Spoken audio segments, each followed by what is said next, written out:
Welcome to the RecoverMate podcast, where love, sobriety, and life gets real. I'm Rick. And I'm Danielle. We're a husband and wife team sharing our personal journey through sobriety. And together, we are having all the difficult conversations that most people are too afraid to have in their relationship. We're diving deep into the hard stuff, from our own past to recovery, parenting challenges, finances, and everything in between that comes with building a life together. And trust us, nothing is off limits here. We're keeping it raw, honest, and unfiltered because that's what recovery, love, and real life looks like. So whether you're sober, curious about recovery, or just looking for ways to keep love alive while living a sober life, you've come to the right place. We're excited to share our most forbidden conversations with you. So grab a seat, buckle up, and get ready for the kind of discussions that you won't hear anywhere else. Let's go!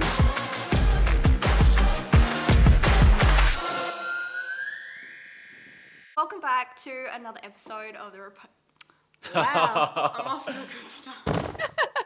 All right, that's it. We'll shut it down. That's it. Can't you tell? Just blame your son's mica. Just blame the gaming mic. I know, Yeah. right? And it changes colour. colours and I everything. love it so much. Today, joining us, we have a very special guest. We spoke to this beautiful woman a couple of weeks ago, and she told us a very inspiring story that just moved us. And we know that we just had to get her on here for an episode chatting to us today. So without further ado, I want to introduce Jay from Happy Souls Kids. Hi, Jay. Hi, Danielle. Thank you for having me here. My name is a bit of a tongue twister. It's Jacintha and Samantha put together, so everyone just calls me Jay because it's just so much easier. So thanks so much for having me. Yes, thank you so much for taking your time today to chat to us and chat to us about your story. So tell us all where it began for you. Whoa, okay. So when I was in high school, I started dating a much older man, and that started my kind of drinking process quite early when I was 17 years old. And we would go to all of the nightclubs and do all of the things, and it was really fun. And I thought it was really cool when you're in high school and you've got somebody much older. But that started the party scene quite early for me when I was younger, and I was just essentially masking a lot of issues that I had inside that I hadn't dealt with. And so I really used alcohol as a form of regulation during that time.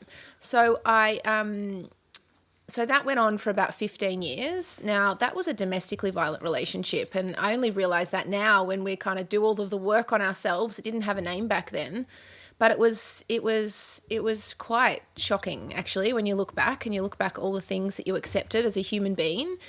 And so that started my path with alcohol, and I had a really good time. I've met some really wonderful people, but I used to drink a lot. I used to party a lot. I used to be the drunkest person in the room at times. Like, I've had a lot of fun in my life, and I wouldn't take that back because it shaped who I am today.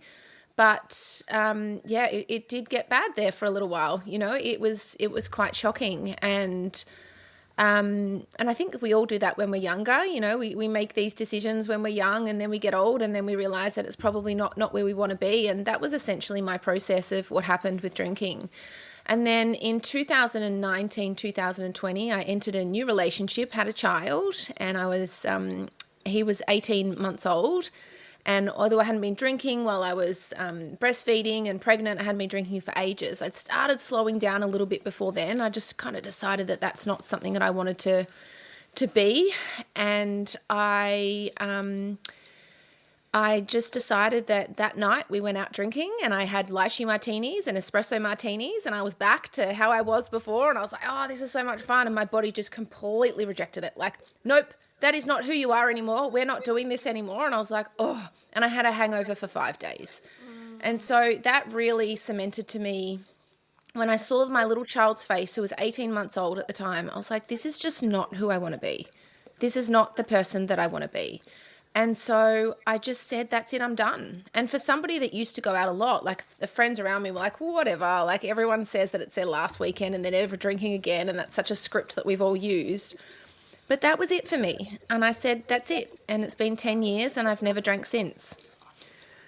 Wow, that is incredible. Honestly, like, congratulations on 10 years, because I know for me, like, I'm at 3, and you know, some days are easy, some days are hard. I know, I don't know about you, but for my first 12 months, it was some of the hardest like 12 months I had. I suppose once you make the decision, it's like, okay, that's it.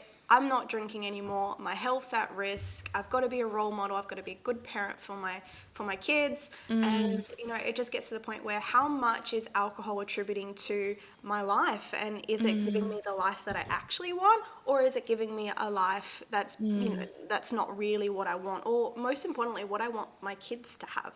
Exactly. So it's a testament to you. But to make that step is really scary when everyone else is drinking around you and you just decide, oh, that's it, I don't want to drink. Like being a new mum and not drinking, people get triggered by that. And it's taken me a long time to realise that I was just triggering to people. I didn't get invited to as many things, and they were triggered by the fact that I made a choice for myself, and that was obviously something within them that they couldn't do. And I used to always think, oh, they didn't like me, or they didn't want me around, or, you know, I wasn't fun anymore. And it wasn't any of those things. It was just that sometimes the decisions that you make for yourself is really challenging, because we live in an Australian culture where it's we're celebrated for being the drunkest person in the room. And, you know, it's like always the conversation is always, let's go have a drink, you know, let's go have a drink. Or in situations where you're just quitting, it's like, oh, just have one. And it's like, well, that one is where my problem started. It wasn't really the 20. I was already too far gone then, but it was the one that always started the issues. So I didn't want to have just one. And that creates a level of what we know now as communication, what other people think of as conflict. Like if you don't do what other people are doing, they think that, you know, you're bad, or, you know, you're not listening, or you're not part of the group. And I just think these days it's getting much better, but we all get to make decisions in life of what we like and what works with us and what resonates with us and what doesn't. And I think it's important that we all have a voice. Yeah, absolutely. And you know what, you bring up such an important point, is quite often a lot of people just go, I couldn't give up alcohol. And it's not because they don't want to, or it's not because they don't realize, look, okay, it's bad for me and these are the side effects, but actually because of the cultural pressure that there is, that it's a part of connection. It's actually been indoctrinated into our culture that this is actually how we connect, catch up, have a barbecue, have a drink, come over for dinner, have a glass of wine, watch the footy, have a beer, finish work and go out and have a couple of drinks to celebrate. Like, it's so indoctrinated in that it's almost like you're living a completely different life, or a foreign life. And for some, it's actually so hard to just give up that connection that we have to human beings, partly because what other connection do we have? So I want to come back to, you know, you said you've been sober for 10 years. Now, I know this day and age, particularly the last couple of years, it's a lot more accepted, I would say. Not completely, there's still the challenges, but it's a more talked about topic now, people getting sober. But I would say 10 years ago, maybe that wasn't the case. No, not at all. Like, I wrote articles that were published all over the world because it was just such a taboo subject at that time. Like, what do you mean you're not drinking? Like, what do you mean? And it was really challenging, but it made for me to go public for people to think that I'm serious. And it was very lonely. I will admit that. It's very lonely sometimes if you don't have your people around you, and you're not always accepted for who you are. Like, that's just unfortunately human culture. And it was a really hard time, but I guess that's the time where we do a lot of levels of self-love and work out like what it is and who it is that we want to be in this world. Yeah, absolutely. So coming back to your early days with your relationship. So we know that when you have a partner and your partner also drinks and you have that conditioning and that going on in your house, like, how was that for you, and how was it actually, you know, being with a partner, someone who was violent? How did you actually navigate that? And I know already how tricky it is to be like, stop, I'm not doing this anymore, but then also being cautious about the reactions and what buttons, I guess, you could push in another human being who is indoctrinated into that culture first and foremost, but maybe is relying on alcohol as a suppressant or a way to get through the day, or you know, they drink and then suddenly their behavior and emotions change. So if you're comfortable opening up and sharing with us, and I know for some of the women particularly who would listen to this episode, like, what were the challenges there, and how did you actually navigate out of that situation? Yeah, good question. I just wanted to save my ex-partner, and nearly all partners I've ever had have drank quite heavily. So it's definitely something within myself that I've needed to work on, like why I'm attracting that. But there were so many times where I would say, can we just not drink this weekend? And it would be, yep, no problems. And then 10 people would rock up at the door. You know, it was that culture of me already knowing that this is not where I wanted to be, but having to fit in with somebody that I was with at the time. And it's very challenging to dive deep into yourself and make decisions for you when you're in a partnership. I loved my first ex-boyfriend. I loved his friendship group so much, still do. Like, they're such beautiful people, and I enjoyed that. So it wasn't just him I was saying no to, it was an entire social circle. And that was hard. You know, I would, even when I separated, I still hung out with them for a little bit, and it was, you know, it was fun. But sometimes when you're in a relationship, you need to be the inspiration for that particular relationship. So it's important that you don't just do things because your partner's doing them. You're in the wrong relationship if that's the case. If your partner can't wholeheartedly accept you for who you are, you're not in the right relationship. And the father of my child, he was the same. He didn't like it when I stopped drinking because he still wanted to. And I was okay with him still drinking, but in excess and is different. Like, I just wasn't there anymore. It's just not, like, as we grow, we all grow as human beings. Everyone grows and they have growth, and sometimes you're on this path and sometimes you go on another path, and it's just accepting that with love and just saying, like, we're just not aligned anymore. Yeah. We're just not aligned. Yeah. I know for us and our story, it was very similar for me. Like, I had woken up one day and I was like, you know what, I'm over this. Like, I'm over the drinking every weekend or every day after work. I'm over the only time that we can really truly connect is if we're both drinking. What examples are we setting for our children? Is this okay? Do we really want to be these types of people and these role models? And I know for me, I thought it was beautiful when you said the inspiration of the relationship, because for me it was like, I need to give this up and I'm going to give it up. And at first I was trying to do it for him as well. I'm like, look, I can do it. You can do it. We can do this together. And then I just realized that, well, that doesn't fucking work, does it? So, I came back to, okay, I've got to look at my journey. I've got to look at myself. And the truth is, I have a problem with alcohol as well. So I'm going to give it up.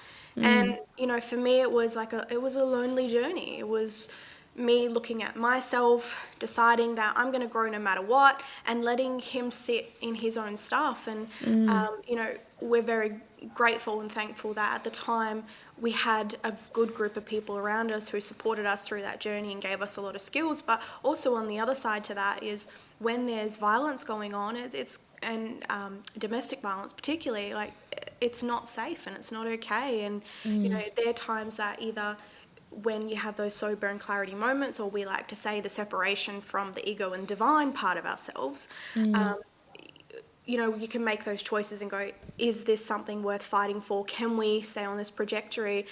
Or is it unsafe? And if it's unsafe, it's not a good environment for children to be in. And look, we need to, do something different. And I think that takes immense amount of strength to essentially move away from a relationship and create a new safe environment for yourself and your son. And for that reason, and I know for a lot of people who might be listening and going like, I get it, like, there's an alcohol problem, but oh my God, it's just so fucking unsafe. Like, I can't see this relationship working. That you've been able to essentially share that part of your story and go, well, you know what, this is what I've been able to do. And on that topic, what has your life been like since? So you've essentially realised that you've been in this situation and that alcohol was attributing to a big part of your life and maybe a not so pretty part of your life, but you got a beautiful miracle out of that, which is your son. And, I suppose from there, like, what was the up and up? What made you decide, you know what, this is the life I'm shooting for? First of all, I just want to say in that you can't stop somebody from drinking. So even though you really want your partner to stop, you can't force them to do that. If they're not there, they're not there. So we need to accept our partners, as long as it's safe, wholeheartedly for who they are and every part of them. And if that means they're still drinking, allow them that space to make those choices for themselves, like you guys did. That's really important. And I quit alcohol because, we were fighting and I didn't like it and I thought that would be better. But funnily enough, it's kind of what ended up breaking us up in the end. I think that definitely was a contributing factor. And I just started doing work on myself, so much work. I would journal all the time. I would really just sit in what was going on for me. I just really just knew in my soul it wasn't what I wanted. Like when I would go out and drink and I didn't particularly want to, I just knew that I was abandoning myself, and I just didn't like that feeling. I didn't like the feeling that made me think, this isn't who you want to be, but you're still doing it anyway. And I think that that's something you really need to listen into. And it's okay to be on your own. You don't have to be in a relationship. Like, it's so beautiful to have that space on your own as well, where that's a time where you find yourself. It's a really beautiful time where you find yourself. And I found myself through quitting drinking, making those decisions for myself. Then we separated in 2019, 2020, and it's just a process of looking back at who I am today. I never would have gotten to this space if I hadn't have had all of those things happen. So it's you almost getting to a stage of gratitude of thank you so much for throwing all of this my way. When you're in the mud, and I call it the mud, when you're going through separation, divorce, or even quitting drinking, there's no way out of it. You have to go through it. Like, you have to go all the way through the mud and come out the other side. So it's just really important to process whatever you need to process in those moments, because I am so much stronger now. I have a voice. I just don't take any shit, whether that's from relationships or whether that's from friendships, etc. either. And I think it's important first that it is that first moment where you say, I don't want that drink, is just the most empowering, scary, nervous, overwhelming parts all at the same time.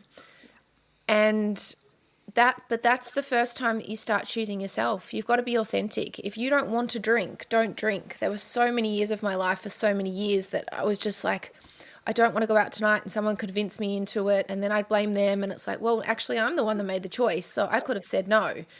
And I think that's really important to note, is that we're the ones making our own choices, and we can't look to everyone around us because of their behavior. It's like, if you make the decision to have a drink, that's a choice that you've got to own. And so I think the moment that you say, I don't want that, it's just, that can start such a beautiful journey for you. Now, it's not linear. Like, it's not like, whoa, I quit drinking, everything's amazing, my life's wonderful, oh, wow, I'm so happy and wonderful. No, you will get slammed, absolutely slammed. But know that that's part of the process. That's part of the process of you finding yourself and unraveling from so many patterns and habits and things that you've got to unravel. And it's painful. It is painful. Like, I cried for a year after my separation. I just could not let the tears just would not stop, because it was so many past relationships that I'd been in, like domestic violence, above all the separation. There was just so much for me to process and deal with. And still now, like, I still process things. And so it's the moment, though, that you're free and you have freedom and you don't have a reliant on anything. I mean, sugar's still a bit of an issue with me. I either kind of have it or I don't. Like, your addiction kind of goes to other things. So be mindful of that as well, whether that's social media, whether that's alcohol, whether that's, going out with your friends too much, whatever it might be for you. Some people date all the time because it's just like they need that adrenaline rush. So just being mindful of your habits and your patterns and your beliefs and things that are happening for you is just really important. But it is a beautiful journey. It's a beautiful journey when you kind of look back and you always think, look how far I've come, rather than look how far I've got to go. It's like, wow, did I get through the weekend without having a drink? Yes, high five to me. This is amazing. Did I get through a week? Woohoo, I got through a week. And celebrate the little things as you're going, and celebrate yourself for how wonderful just that little milestone is. Yeah, absolutely. I think one of the most beautiful things about that, and something that we had to learn as well on our journey, was you do actually have to celebrate the small things. Yeah. And in day-to-day life, like, we just don't. Like, we're all too busy, we're working, we've got kids, we've got lives, they've got sport, they've got school. There's always an excuse and there's always a reason not to celebrate. And I know for us, like, we have to do it quite regularly. We have to slow down and make time to celebrate the smallest of things. And, sometimes a big thing, sure, like anniversaries and, we're celebrating all those massive good things, but I think it's beautiful just popping a pause in and going, wow, like, looking back and looking at my journey and looking how far we've come. Like, we get comments all the time about, you guys are completely unrecognizable. Like, we don't even know, like, if we were to have met you guys today and met you as you are now, we would have had no idea that that was your history and that was your past. And I know for us, like, just how important it is, and I love that you have really highlighted that in this episode, is you do have to celebrate those small things, because those small little things compound and they stack and they build a whole foundation, and the next thing you know, you are building and doing incredible things. Yeah, exactly. Give yourself a little high five or a little fist bump, like, yes. Yeah. For sure. You look like you have a question. You're very quiet. All over it. What a team, guys. Very quiet.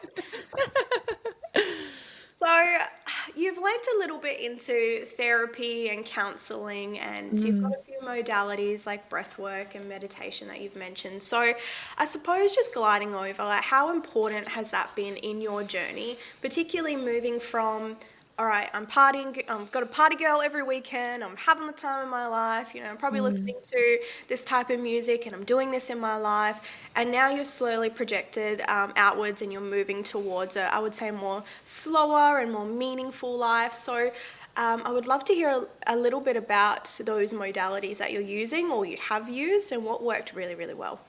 Yeah, in my party days, I actually saw a meditation teacher, and this was 20 years ago, and she just got me to draw. So she'd just get a piece of paper and with pencils, and she'd get me to draw and draw and draw and draw and draw.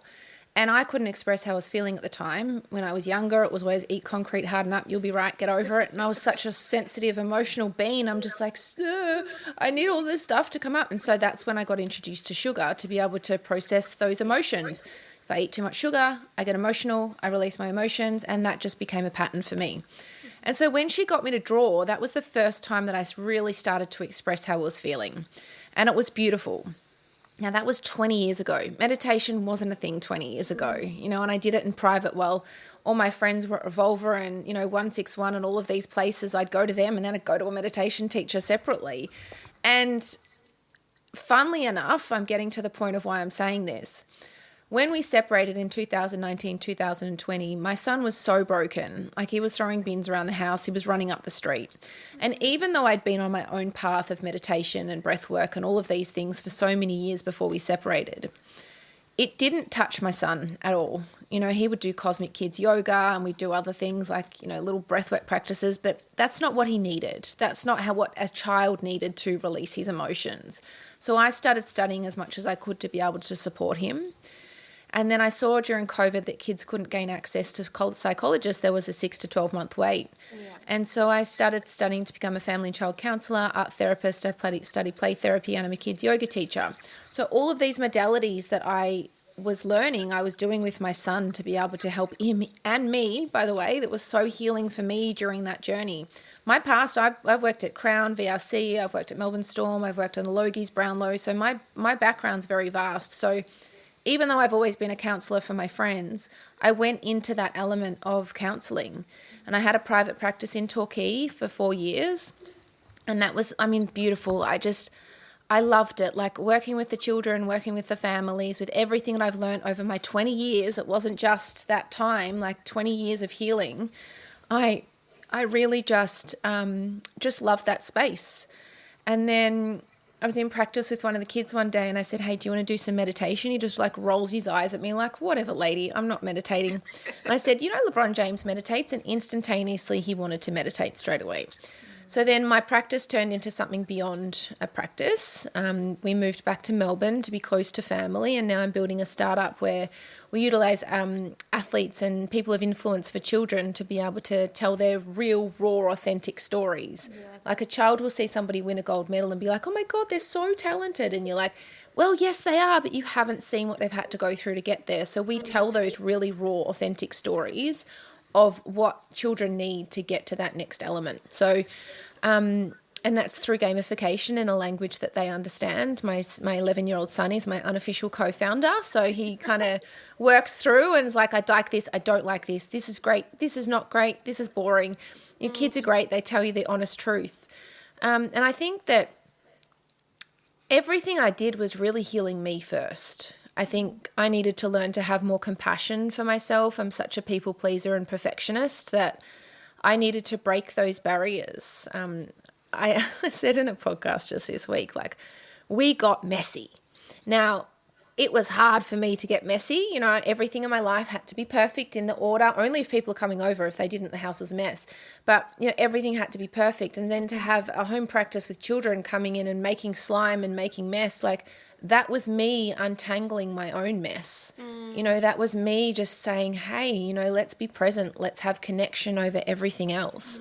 And so that's what I've done with Happy Souls Kids is really taught families and children all of these beautiful lessons that I've learned for the last 20 years. I've never stopped reading self-help books for 20 years just because I think that we've all got a lot of growth to do, and I think I can have more compassion and empathy to where people are in their life. I just now have boundaries, and I just don't accept that being projected onto me, which I used to.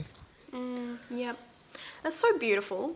Like, thank you so much for sharing that with us, because we know how hard it is to pull yourself up by your bootstraps, get out of the trenches, turn around, look at the life that you've had, and not just thank it, but just accept it completely, the mess, the mud, storm, the ugliness of it, and just go, thank you so much for all the lessons.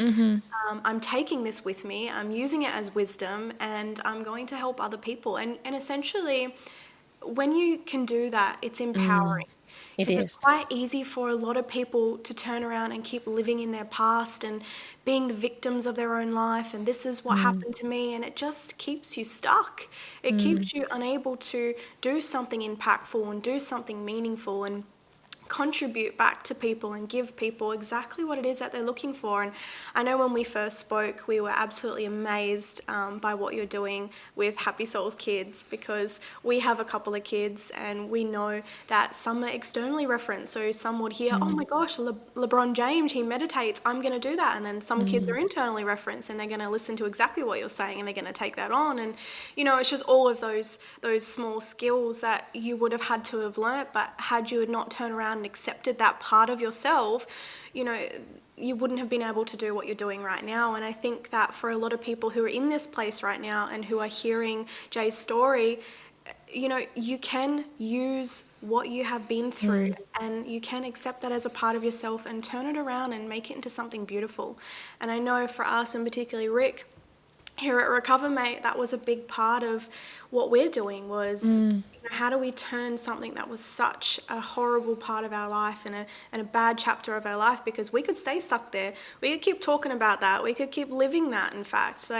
But it's how do we actually help more people, because we know that if we've experienced this, other people have too. Of course. And how do we support them? And for you, like supporting these kids that, you know, whose lives maybe have turned upside down, maybe not by their own fault at all, but just giving them those skills and tools to be able to navigate life. And that is one of the greatest gifts that we can give to our kids, as well as just being really healthy role models. Yeah, I mean, can you imagine that children had the lessons as children that we have as adults? Like, their life would be completely different, and that's what we do at Happy Souls Kids.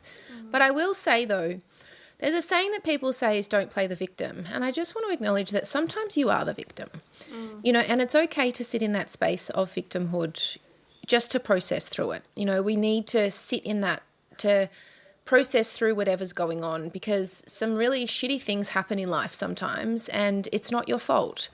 And so I think that sometimes people just need to be acknowledged that It's not okay for you to be treated like that. It's not okay for these things to happen. And I just want to acknowledge that first of all, because that's what starts this spiral a lot of alcohol and addictions and things like that.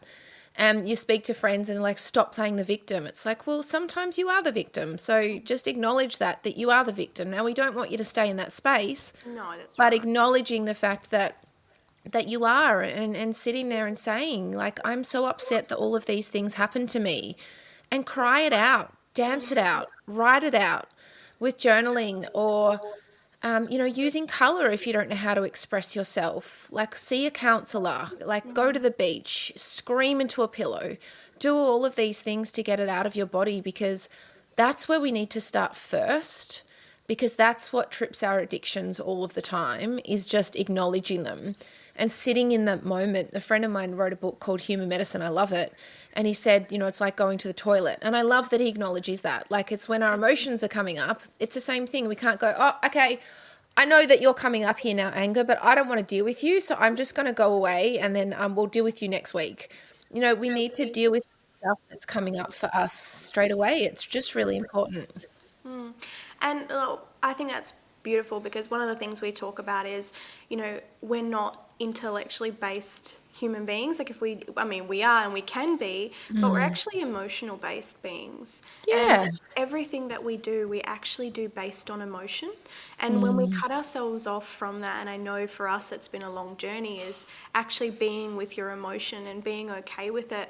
And, there's two parts and two sides to that. I know for us, like, in a lot of times, like, our emotions are a big part of us that also need to be processed, because how we react and we respond is actually through emotion. If we did it intellectually, God, we would all be, gliding in an amazing life, like not getting through anything. But I know we're here having a human experience, and a part of that is actually experiencing emotion.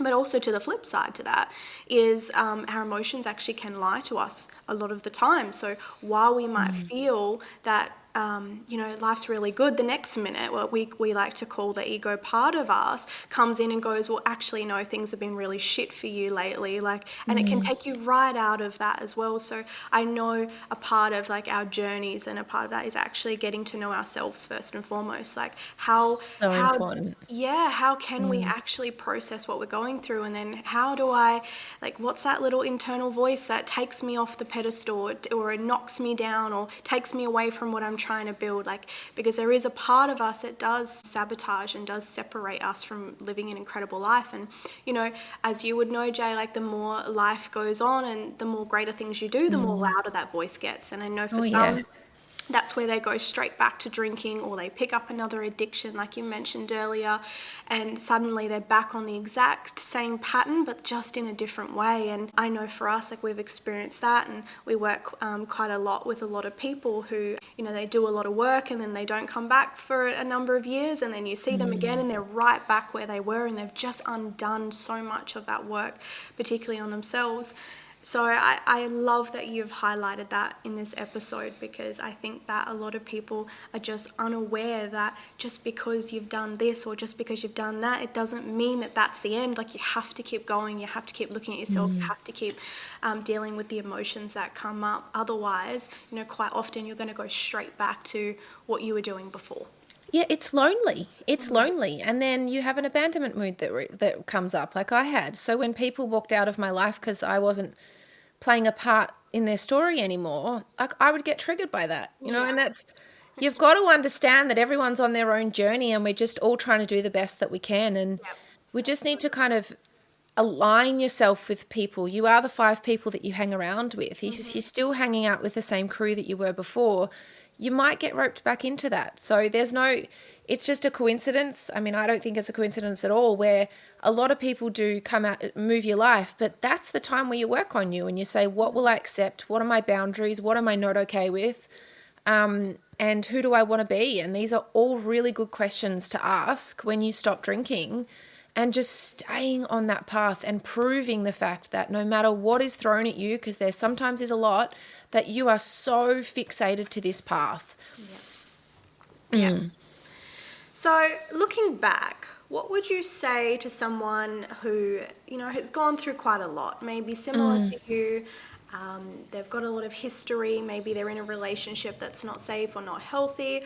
What were some things that you would say to somebody, maybe to give them some inspiration or motivation to essentially what we say, turn your life upside down and create something new? That you are enough, that you are worthy, and that you deserve a wholehearted life. And sometimes that means going through pain to get there, but just knowing that whatever it is in life you can have, you just need to choose yourself first and show up for you first and make a commitment that is scary. It's scary. It's so scary. But there's light at the end of the tunnel, that there's a whole new world out there that you haven't explored. There's new friendships, there's new relationships, there's new growth. So if you are sitting every day in a relationship, friendship, family dynamic, whatever it might be, and just being really unhappy, there is a definite way out. So there's another whole new world out there that you may not have explored before. So if you're feeling trapped, choose yourself. It's beautiful. It's a beautiful message. And lastly, who is your constant source of inspiration? So why do you do what you do? What's your leverage? Why are you here? It's my son. I think my life started when I became a mum, and that's why I made a decision to stop drinking. And my son has taught me unconditional love. He's taught me that I'm not perfect, but that's okay. I can still be loved anyway without being perfect. He's taught me about just sitting in joy. He's always about play 24/7. We are play, play, play, play, play. And, you know, not to take life seriously. Like, I will work because I'm building a startup. It's a lot of work. And he's like, well, Mummy, why can't you just be with me? I'm like, yeah, you're right, mate. Like, you're right. And so you can still have joy and purpose. You can still have those beautiful elements of joy and purpose. But our kids are here to teach us and to smash pieces of us that need to be smashed. Yeah. Habits, beliefs, patterns, all of this stuff. And if you allow your child to teach you, you can learn so much. I mean, I have a boy and he's, you know, sometimes we separated and there's parts of him that looks like his dad, and that's really triggering for me. And so it's also having that acceptance that nobody's perfect in the world, that we all make mistakes. We all have bits of us that are not great and we don't always act right. We have like a Uno reverse thing of sometimes we both have like a really bad moment and I'm like, oh, should we have an Uno reverse here? Or I'll give him 10 minutes. If he's angry, I'll like, oh, you're angry, you've got some stuff, just have 10 minutes. He will swear, he will yell, he will jump up and down and just release things out of his body. And he has really just taught me, that we all deserve love, that sometimes we get that love from our children first. They're here to teach us the beautiful elements of, unconditional love, that we all have the yin and yang symbol. We have darker elements and lighter elements to us, and that's what makes us whole. Absolutely. And for those people who are wondering that, what the heck is this Happy Souls Kids? How can I talk to Jay? How can I find out more about this? And where can I maybe reach out and get some resources? Because we've got kids. We know some of the listeners will definitely have kids, and we know how much of a struggle it is, not only just in normal day-to-day life to have kids, but also when there's been, there's been some trauma, there's been some stuff that's happened, and how can we actually support our kids as well? So where can we find you, and how can people get in contact? The first thing I will say with that is it's about connection. So making sure that you're connecting to your child, playing a game of Uno, having a wrestling before bed, making sure that you connect to your kids is so important. They don't care if the house is clean. They don't care with a to-do list. They don't care about the dinner. Go get takeaway with them if you need to. Just really have a connection piece with your children. And that's one of the biggest things that I teach, is that seeing the child in front of you wholeheartedly for who they are. They mightn't be the basketballer that you want or the, footy player or whatever it means that you missed out on, but just seeing your child wholeheartedly for who they are is really important. So my business is, Happy Souls Kids. So we have our website, happysoulskids.com. We've got our prototype at the moment. So we've got a prototype that we're working on, that we're beta testing, which means that we get people to test it, see what they think. So if you'd like to be a beta tester, please email me at hello@happysoulskids with an S and an S.com. Then my name's Jacintha Field, JACINTHAFIELD. So it's a bit of a tongue twister and very long, but then we have Instagram, TikTok, Facebook, LinkedIn, etc. So please get in contact, because when you go through this process, your friends aren't always going to understand, that you don't always have a really great support network of people that can help you. But it's really important, like podcasts like this that you guys have done. It's amazing. Thank you for creating that space. We appreciate and love you for doing that, because it can be lonely. So just knowing that you find your people, and finding your people is really important. Yeah, agreed. Well, you've been very quiet, so I don't know whether we've just been yapping the whole time and haven't been able to get a word in, which we thought might have happened. No, we need a question. We definitely need a question. Now, as anyone that's listening on the podcast, yes, I am here. I've been present for this whole thing, but the lovely ladies have, been on the same frequency, and it's all been flowing so well. So I've just let them do their thing, and I've sort of been in the background here, just listening on and enjoying. And thank you so much, Jay, for coming on with us. We've really enjoyed hearing your story, as well as, where you're going from here. And thank you for both of you for doing this podcast today, because it's not always possible to have a partner that stops drinking for the other one. So it's beautiful to show you what's possible, but also acknowledge the fact that not everyone's going to be on the same path, and that's okay too. Yeah, absolutely. And thank you so much for coming on, because we know how important it is, and we love for other people to hear that it's just not the same. Like, what works for us isn't what's going to work for other people. So the more people that we can get on here who can share their stories and, how they've managed to get out of this, like, it's all about how can we be better people, really, at the end of the day, and how can we live a life of purpose and meaning and be good role models for our kids in whatever way that looks. And I know for us, we were absolutely amazed when we first spoke to you, and I'm even in awe now, because I know for us, just how important it is to keep moving forward in that space. And even with our kids, where is some room to make more connection, or where is some opportunity for us to go deeper and move into that, more of that space, I suppose, for us. So you've really lightened something in me, for sure, that makes me really want to focus in on that. So thank you so much for joining us, Jay, and it's been an absolute pleasure to have you. Oh, thanks for having me. It's been wonderful. Thank you. You're most welcome. All right, thanks, guys, for joining us for another episode of the RecoverMate podcast. We'll see you again next week. See you guys.